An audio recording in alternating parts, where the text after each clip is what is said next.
Hey everybody, Mike King from Profiling Evil. Tonight I jumped on a quick court TV segment with Vinnie Politan to look into the case of murdered Marine Travis Mason.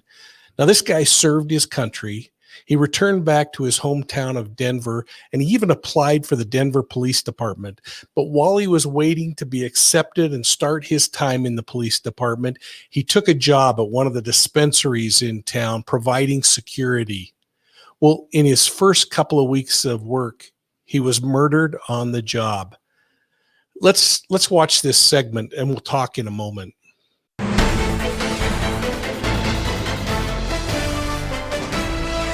time to open up tonight's Unsolved Case file, and this is where we ask you to help. These are families and investigators who need help. I mean, families who have not gotten justice. Investigators who are looking for answers, looking for that lead so they can solve these cases. Tonight's case comes to us out of Colorado.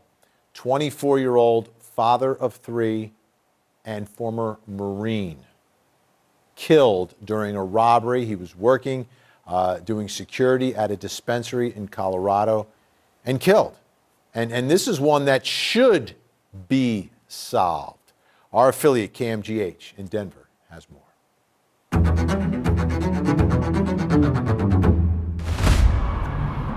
On this Memorial Day, a father who served in the Army honors the memory of his son, Travis Mason. Very proud. He was serving our country. 24-year-old Mason served 3 years in the Marine Corps, but his service was far from over. He wanted to be a police officer.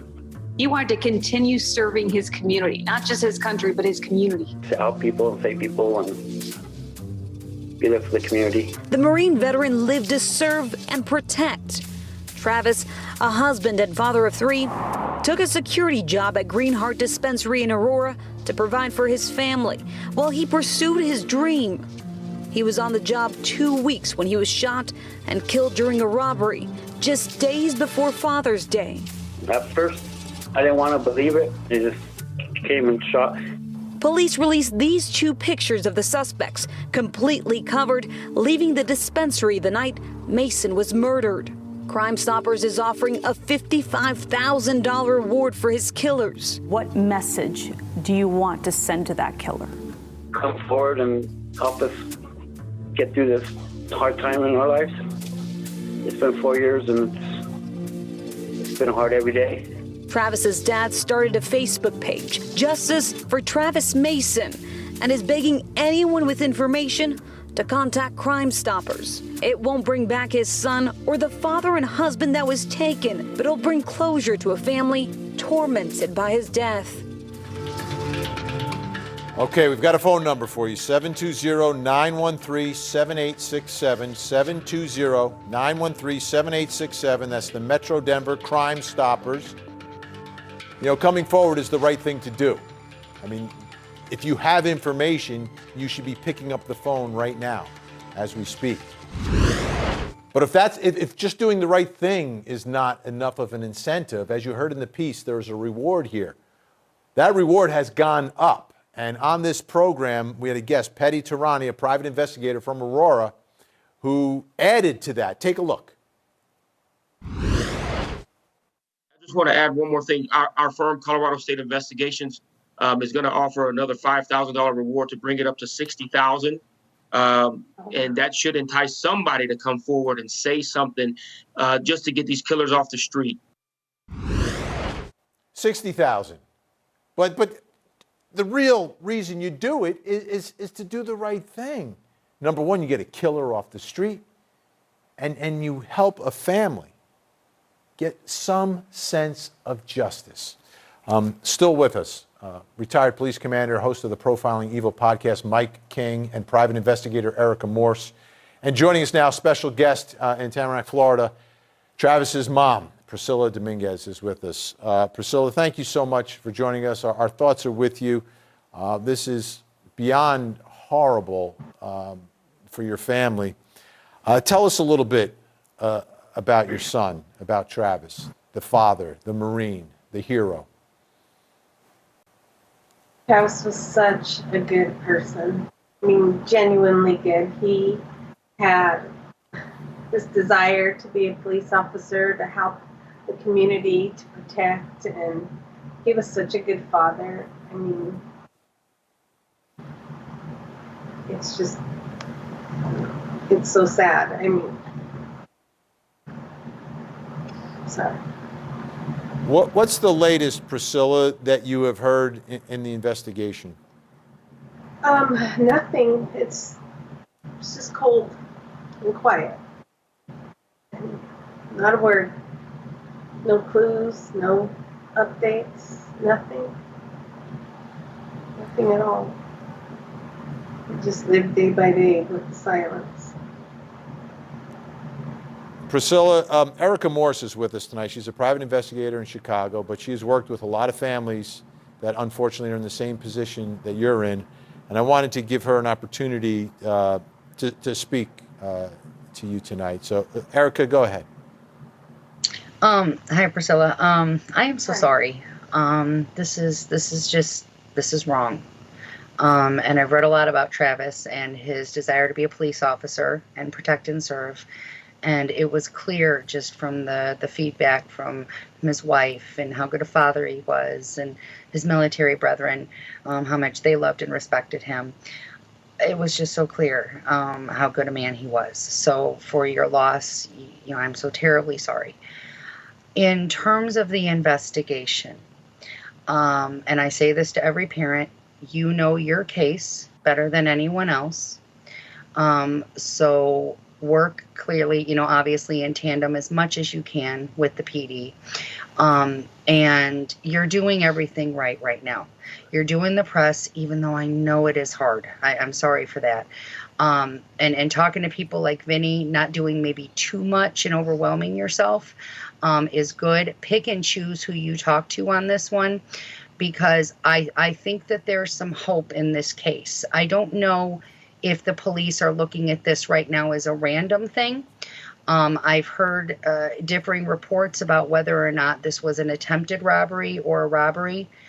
If I were investigating this case, I'd be looking at some local initiations, looking at this as a possibility of an initiation, and really trying to drill down as to who some of the most violent players are in that region. Because there was something in the photo that caught my attention, and I think that might be an angle for them to pursue.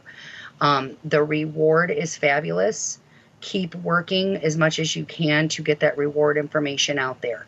This is kind of post-pandemic, almost going back into a pandemic, and people are desperate for money. Also, Mom, appeal to any former significant other of one of these men.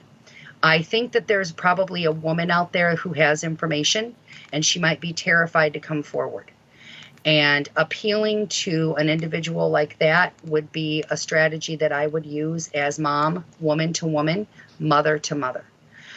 So as you're talking to the media and working on what you want to say, consider including that, because I think that the right heartfelt plea from mom to another woman might cause her to come forward. And as a reminder, anybody who is eligible for that reward, use that money to start a new life. You can leave Aurora or Denver if that's where you are. Somebody knows something, and I think that it's a matter of pushing that reward and just working with the right media. Erica, what you say is so true about a significant other. We're covering another story here tonight, a case that was cold, and it was one of the defendant's ex-girlfriends who made that call. Mike King, we're a little short on time here, but this one seems like it can be solved. I'm with you, and I guess what the message I would leave is, Priscilla, I know how hard you're working because we've had a tough time talking, but don't give up. And keep in mind that we're not aware of what evidence the police might have, if there was anything left behind that they have to work from. I looked at the cameras around the building. I looked at the cameras at the gas station next door. There undoubtedly is video that they have in their possession that they can work from and look for pieces and parts to bring this thing together. And bottom line is, this group of people that commit crimes like this talk a little bit too much. And so eventually something's going to be brought up. Somebody's going to say something. Somebody's going to be in a pinch and be facing something big and turn on a friend.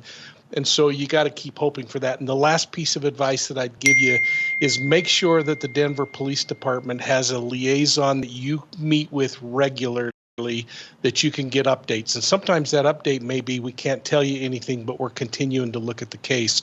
You and your family just need to know that that police department hasn't stopped trying to solve this crime. Mike Thank and you. Erica, thank you so much. Priscilla, I'll give you the final word tonight. Thank you so much for being here, but how important is it going to be for this case to be solved for your family? Extremely important. I mean, like I said, it's just silence, and every day that goes by, it's. I know even if we do find out who did it and they're prosecuted, it'll never bring him back. But at least we know that there's justice for him, because he deserves that. After everything he's done, he deserves justice. Absolutely. Thank you so much, Priscilla. We will stay on the story. That's what we can do. And we'll continue to stay in contact with you. Mike and Erica, thank you as well. We always appreciate you. Well, I hope that this impacted you to listen to Priscilla talk about her son and to know the impact that this has had on the entire family. It really requires all of us to dig deep. If you saw something, folks, say something. Help police solve this case. Now, I want to thank Vinny and the entire Court TV team for all of their support of Profiling Evil and the opportunity they give me to jump on and talk about criminal cases that we're pursuing here on the channel. I hope you'll take a minute, hit the like and the subscribe button. Make sure you ring that bell and get the notifications. And we'll see you soon at the next crime scene.